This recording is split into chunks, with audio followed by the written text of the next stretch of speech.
Anti-Distracted Driving Law. Pweh, ngayon tignan ko na lang MMDA at LTO kung mahuli nyo pa ako at tikita nyo pa ako sa Anti-Distracted Driving Law na yan. Dahil si Papa Ras kapag ka nagdadrive ngayon, diretso na lang ang tingin. Oh, ha? LTO, MMDA, Anti-Distracted Driving Law. Stop this!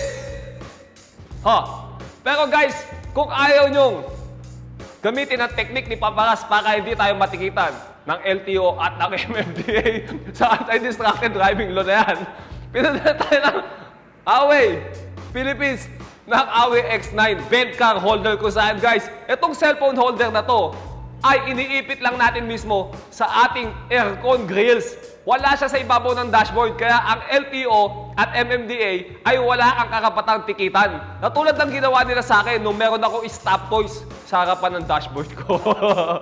So, ano guys, yung itsura ng box niya, i-unbox natin to ha. Itsura ng box ito guys, ay gawa sa transparent na plastic at mababasa natin kaagad yung X9 bent car holder at yung mismong model, di ba, sa ilalim kung saan talagang nakalagay naman yung cellphone niya sa aircon niya, wala sa ibabaw ng dashboard.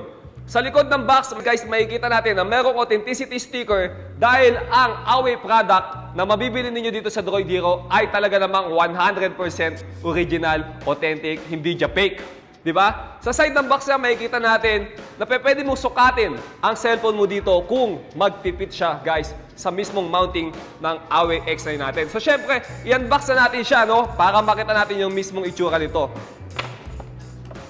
Wala nang ibang kasama sa loob, guys, kundi yung mismong Huawei X9 na produkto natin. Yan, yung cellphone holder na panlaban dyan sa Anti-Distracted Driving Law na yan. Di ba? Sa physical appearance, makikita natin na mukha siyang pang-ahit. Yan. Pwede mo siya mapagkamalang pang-ahit, guys, kung isa ka sa mga tanga. De, joke lang, guys, no? So, syempre, makikita natin, ang physical appearance ito, plastic ang materials niya, at meron siyang anti-slip rubber. Yan, yung kulay gray na yan, para naman talagang makapit ang cellphone natin. At syempre, meron din siyang spring. Kung saan, guys, itong spring na to ang mismong mag-iipit sa cellphone natin para hindi siya malaglag habang nagdadrive tayo sa labas. Alright? Sa likod, makikita natin na meron siya isang tornilyo at rotatable din siya. At yung mismong pang-ipit sa aircon grills natin.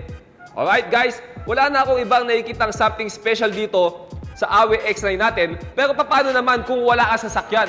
Pwede ka rin ba bumili ng Huawei X9? Pwede rin, guys, dahil itong Huawei X9 na ito ay pwede natin gawing cellphone stand.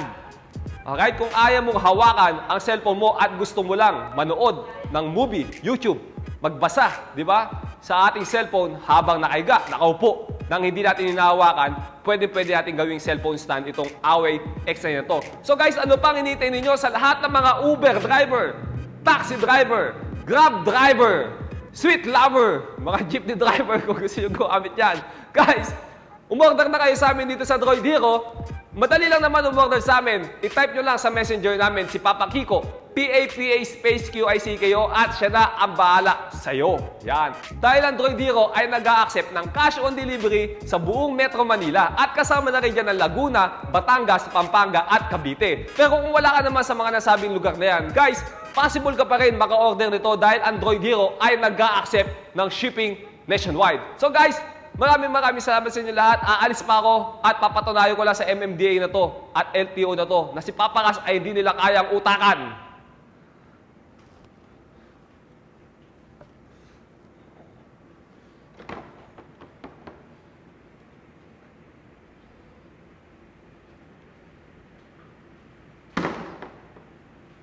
Si Papa Ras, guys, ay merong Facebook at Instagram. Kapag ka nag-follow kayo, magpa-follow back din ako sa inyo. At kung meron naman kayong YouTube account, guys, please mag-subscribe na rin kayo sa aming YouTube channel. Sa lahat ng mga nanonood, guys, I love you all.